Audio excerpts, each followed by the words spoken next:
what motivations did Bert have about starting this? Was it Bert's idea, or how did it come to be? Actually, it all started when we had friends over at our house, and they would always, because we always said, "Oh, this is delicious," but we didn't know better.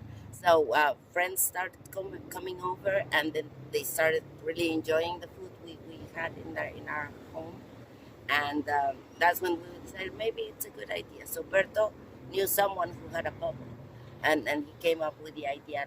Let's do a pop up, and that's how we got started. And is this a recipe that y'all have had for a long time? Like, is it family It's tradition? a mixture. My husband comes from South Mexico, and I'm from North Mexico. But it was coincidentally that his mom learned from her mother-in-law, and my mom learned from her mother-in-law. The typical food in the south and the typical food in the north. So this is and we were living.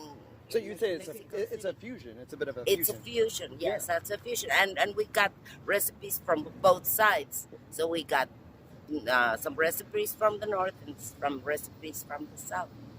And when did y'all start, I guess, cooking it on your own? Like, taking it from the family recipe to bringing it in the home? I guess when we got married. So it's been and mostly when we had kids, that's when it really started, because before that we would be like, we could go out and have dinner and whatever outside. But then when we had kids, then you really need Cook to at start home. cooking. Yeah.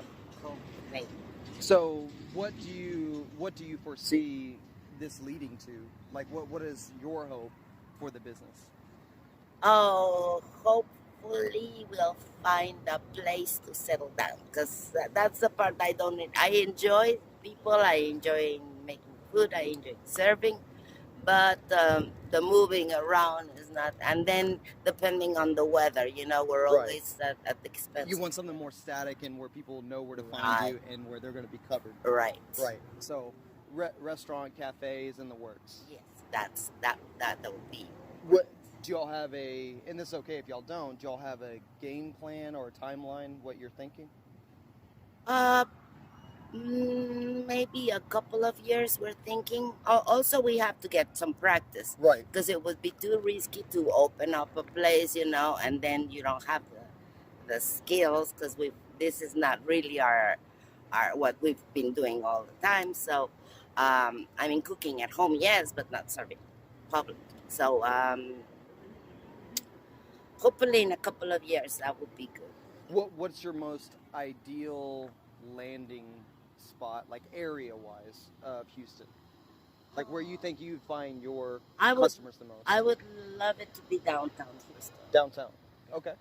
So would you say a standalone restaurant downtown, or in the tunnels, or like in like a stall, like a storefront that's on the street level?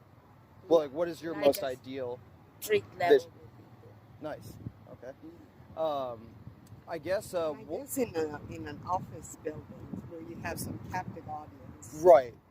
You have something a base to rely on. And then also that would have some street exposure so people can also see it. Right. What would you say to anybody else that, I guess, is thinking about starting their own pop-up, or maybe they go directly to a food truck or a restaurant? Like, is there any advice that you would say that you've learned? Granted, it's only been a short period of time, but anything that you would say, hey, look out for this? Well, first of all, I think what's most important is to give yourself some time to learn, because as much as you think you might know, there's still a lot of learning involved. So yeah, take it baby steps and go, So really have perseverance.